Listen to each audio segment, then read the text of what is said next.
ہم سب اللہ کے بندے اور بندیاں ہیں۔ ہمیں جو کچھ ملتا ہے اللہ ہی سے ملتا ہے۔ اللہ راضی ہو تو سب کچھ ہمارا ہے، اللہ ناراض ہو تو کچھ بھی ہمارا نہیں ہے۔ بزرگوں سے ایک واقعہ سنا، بات کو سمجھنے کے لیے وہ واقعہ بہت اہم ہے۔ کہتے ہیں ایک بادشاہ کی کچھ باندیاں تھیں، خادمائیں تھیں۔ بادشاہوں کے محل سراؤں میں بہت ساری باندیاں ہوتی تھیں، بہت ساری بیگمات ہوتی تھیں، باندیاں ہوتی تھیں اس زمانے میں۔ وہ صحیح تھا یا غلط تھا مجھے اس وقت اس سے بحث نہیں ہے۔ ایک باندی تھی، اس سے بادشاہ کو بڑی محبت تھی، تو جو دوسری باندیاں تھیں ان کو اس پر بڑا اعتراض تھا کہ نہ یہ عقل میں ہم سے اچھی، نہ شکل میں ہم سے اچھی، لیکن بادشاہ کو اس سے اتنی محبت ہے، ہم سے نہیں ہے۔ تو ایک دن بادشاہ نے سب کا ایک امتحان لیا، سب باندیوں کو جمع کیا، درباریوں کو جمع کیا اور ان سے یوں کہا کہ آج میں آپ سب سے بہت خوش ہوں، آپ لوگوں کو انعام دینا چاہتا ہوں، اس لیے اس دربار میں جتنی چیزیں ہیں جب میں اشارہ کروں گا تو جو مرد یا جو عورت جس چیز پر ہاتھ رکھ دیں گے وہ اس کی۔ لوگ بہت خوش ہو گئے، اس دربار میں بڑی قیمتی چیزیں تھیں۔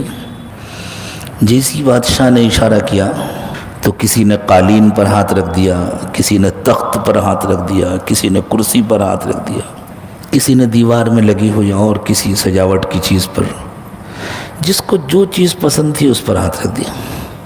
یہ جو باندی تھی جس سے بادشاہ بہت محبت کرتا تھا، یہ چپ چاپ کھڑی تھی، اس نے کسی چیز پر ہاتھ نہیں رکھا۔ تو سب اس کو دیکھ کر ہنسنے لگے، دیکھو اس کی بیوقوفی ہے، اتنا اچھا موقع تھا یہ چک گئی۔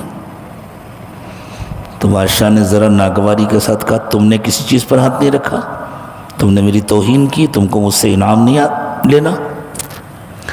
تو اس نے کہا حضور آپ نے کیا وعدہ کیا تھا، ذرا پھر سے دہرائیے۔ کہ اس دربار کے اندر، کہ اس ہال کے اندر جو کچھ بھی ہے نا، میں جس چیز پر ہاتھ رکھ دوں گی وہ میری کہاں؟ وہ اطمینان سے چل کر آئی اور اس نے بادشاہ کے سر پر ہاتھ رکھ دیا۔ اب سب حیران ہوئے۔ بادشاہ نے پوچھا یہ کیا؟ کہا حضور دربار کے اندر تو آپ بھی ہیں، مجھے اور کچھ نہیں چاہیے، میں نے تو آپ کے سر پر ہاتھ رکھا، جب آپ میرے تو پورا ملک میرا، سارے خزانے میرے۔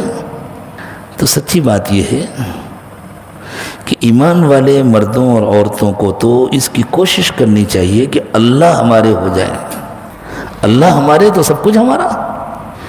اور اگر اللہ ناراض ہیں تو ہمیں کچھ نہیں ملے گا، چونکہ اللہ تعالیٰ نے دنیا کا نظام چلانے کا فیصلہ کیا ہے اور بندوں اور بندیوں کو اللہ ڈھیل دیتے ہیں، مہلت دیتے ہیں، اس لیے دنیا کا سامان ان کو بھی دیتے ہیں جن سے اللہ ناراض ہوتے ہیں تاکہ ان کا امتحان ہو۔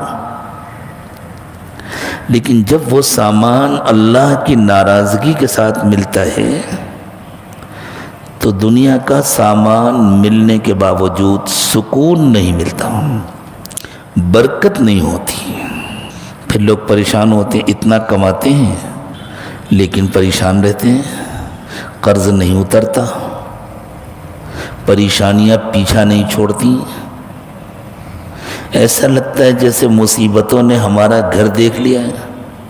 پھر لوگ کہتے ہیں پتہ نہیں ہم سے کون سا گناہ ہو گیا، گویا ہم تو بڑے نیک ہیں، اللہ ہم پر بڑا ظلم کر رہے ہیں، پتہ نہیں کون سا گناہ ہو گیا۔ آدمی اپنا جائزہ لے، صبح سے شام تک، شام سے صبح تک گناہوں کی پوری لسٹ ہے، اور وہ کہہ رہا ہے پتہ نہیں کون سا گناہ ہو گیا، تو اللہ خوش ہوں گے اور ناراض ہوں گے؟